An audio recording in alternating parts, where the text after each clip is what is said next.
Meet the Suit and Tie Guys, the biggest boy band in the Sims 3 universe. You've probably seen them on a billboard, or maybe gracing the walls of your teenage Sims bedroom.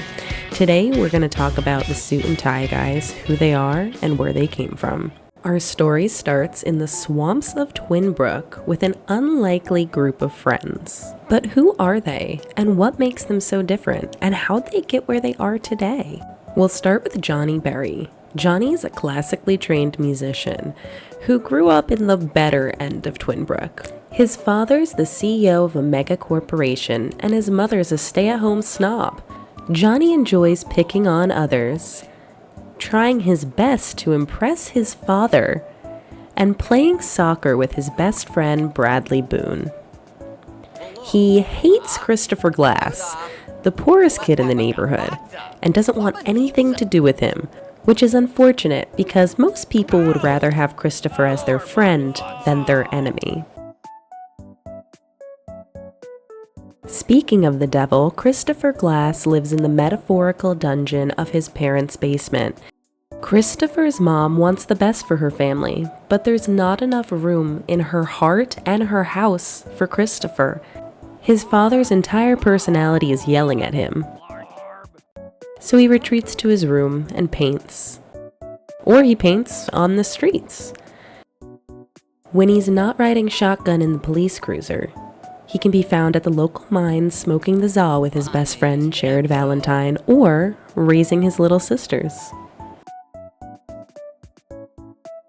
Bradley Boone is a wannabe bad boy, and that's why he took up the drums.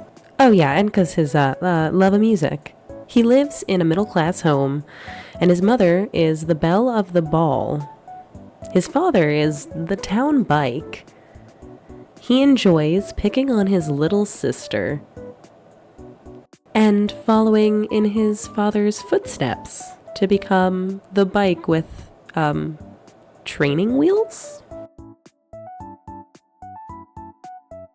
Jared Valentine could be called the runt of the litter, but we're not going to call him that because that would be rude. Jared lives in a double-wide trailer with his mother, who's a bookworm, and really just enjoys teaching her son everything she knows.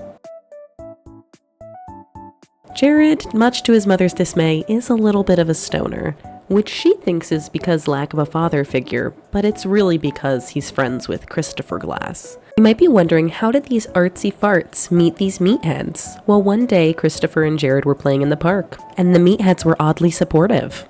Ever since then, it's been history. They started playing in the abandoned warehouse by the criminal warehouse because Christopher knew a guy. And the next thing you know, they were so good that they're playing gigs.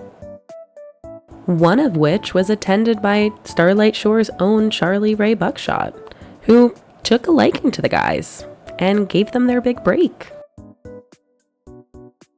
Once the boys were signed on by Charlie Ray Buckshot, they booked it out of Twinbrook as fast as they possibly could.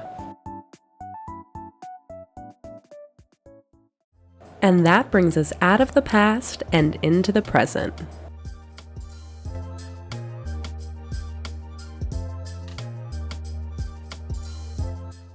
Rising to fame is not for the weak. Let's see how these boys from Twinbrook are handling it today, all in their own unique and different ways. Johnny, being the snob that he is, likes to enjoy a good Simsmopolitan while dancing with the most beautiful woman in town.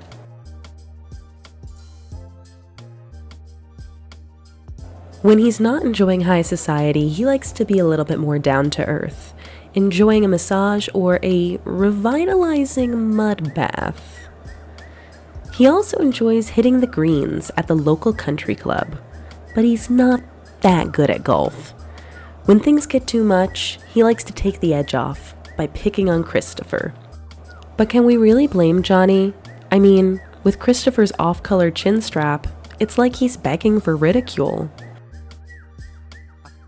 Christopher still finds solace in painting when he's not busy in the studio with his bandmates. And despite his off-color chin strap, he somehow bagged one of the most famous women in town, Rhoda Lowe. Christopher and Rhoda's romance was a treat for the tabloids. They fell in love hard and fast. But when Rhoda found out about Christopher's dirty little secret, she decided to break things off. Because Rhoda's not in the business of fixing men. She's in the business of writing songs about them. Christopher, feeling fragile as glass, got into a rebound relationship with local pop star Vicky Bitters, known for her evil and wicked ways. He soon found out that he wasn't the only one, which is why he was less than excited when Vicky announced her pregnancy. But as much as Christopher would like to deny it, this is clearly his child. Now Bradley, on the other hand, is living his best life. As someone who got into music for the fame, things couldn't be any better for him. When he's not busy windsurfing, he can be found absolutely demolishing it at beer pong. When he's not around a ping pong table, he can be found around some of the most beautiful women in Starlight Shores. He flirts with all of them, but with varying degrees of success. And despite being the town bike, he somehow has not had an unexpected pregnancy. I guess we can just consider him lucky.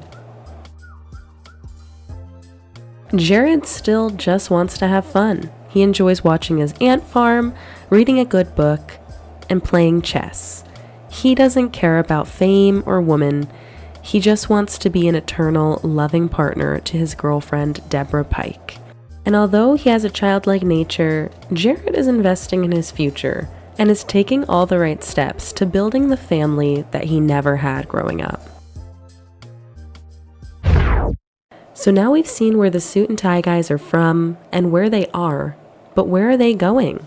Will the band break up? Will they be replaced by another boy band? Or will they play late into their retirement? I don't know. I'll leave that up to you. You can find them for download on my exchange page linked below. Thanks for watching.